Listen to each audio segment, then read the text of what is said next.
대전의 한 고등학생이 동급생을 살해한 충격적이고 끔찍한 일이 벌어졌습니다. 가해자는 결국 구속되었지만 어쩌다가 이런 일이 발생했는지, 그리고 가해자가 미성년자인 상황에서 형사처벌은 어떻게 이루어지는지 알아보도록 하겠습니다.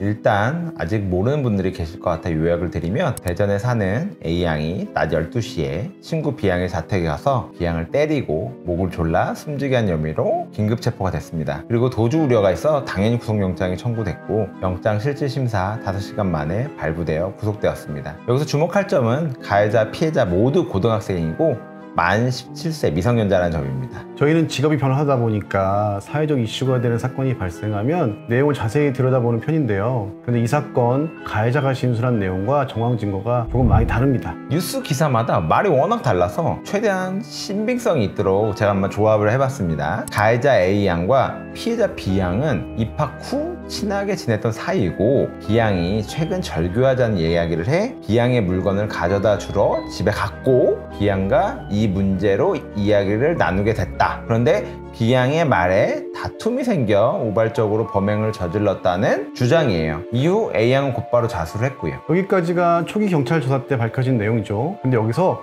새롭게 나타난 사실이 있는데요. A양이 과거 B양을 상대로 학교 폭력을 저지른 정황이 발견됐어요. A양이 고2 때인 지난해 8월 B양과 관련해 학교폭력위원회가 열렸고, 징계로 학급 교체 처분을 받아 A양은 반을 바꿨죠. 친분이 있었고 물건을 가져다 주러 집에 갔다? 저는 여기서부터 뭔가 찝찝한 느낌이 나요. 정말 제대로 된 진실은 재판이 열려야 알 수 있겠지만, 피해자는 이미 죽어 세상에 없고, 가해자는 아직 나이가 어려 피해자 유족이 원하는 만큼 제대로 된 처벌을 받지 않을 수도 있습니다. 조사가 최대한 잘 진행되어 사건의 진실을 밝혀지고 처벌이 엄정히 이루어지면 좋겠습니다.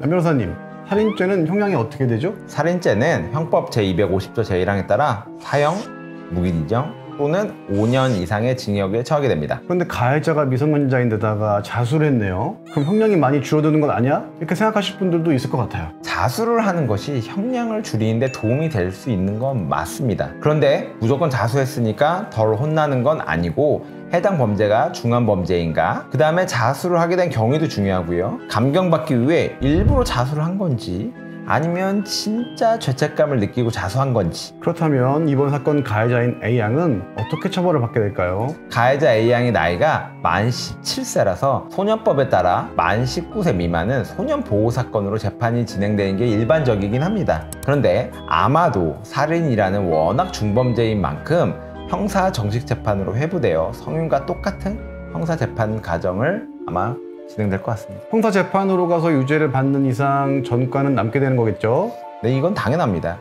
이렇게 어린 친구들이 범죄를 저지르면 보호관찰받고 소년원 가고 이러잖아요. 여기까지는 전과라고 할 수 없고 이게 기록도 안 남습니다. 그런데 이번 사건처럼 살인이라는 우리나라에서 가장 무섭고 강력 범죄를 저지른 경우 만 19세 미만의 소년이라도 형사처벌을 받고 성인과 동일하게 전과도 당연히 남게 됩니다. 다만 자수 여부를 떠나서 가해자 A양과 같은 소년범에겐 기본적으로 성인 범죄자보다는 선처에 유리한 부분이 있을 수밖에 없는데요. 소년에게 형벌을 부과할 때 장기 2년 이상의 유기형에 해당하는 죄를 범한 경우 그 형의 범위에서 장기와 단기를 정하여 선고해야 하고, 만 18세 미만인 자는 사형 또는 무기징역에 처할 때는 15년의 유기징역으로 완화되는 겁니다. 그렇기 때문에 가해자 A양은 법정에서 무기징역을 선고받지 않는 이상 15년 이내의 징역형으로 장기 10년, 단기 5년을 초과하지 않는 선에서 부정기형을 선고받을 가능성이 높습니다.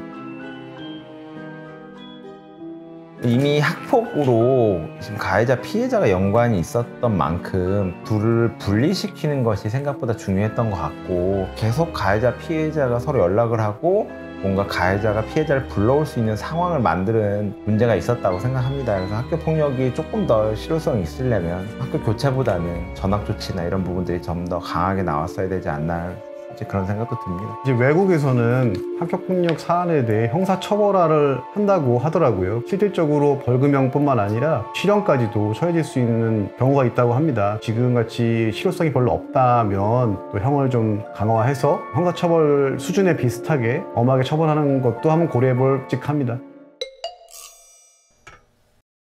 저 역시 학교폭력 전담 변호사로 활동하면서 정말 다양한 학폭 사건을 경험해봤지만 한 생명이 떠났다는 사실이 상당히 충격적이고 마음이 아프고 참담합니다. 형사사건 피해자의 변호사 선임 그리고 형사재판 절차에 대해서 궁금한 점이나 하고 싶은 이야기가 있으면 많은 댓글 부탁드릴게요. 저희는 지금까지의 로맨지의 신혁권 변호사 남성진 변호사였고요. 영상 잘 보셨다면 구독과 좋아요 부탁드립니다. 감사합니다.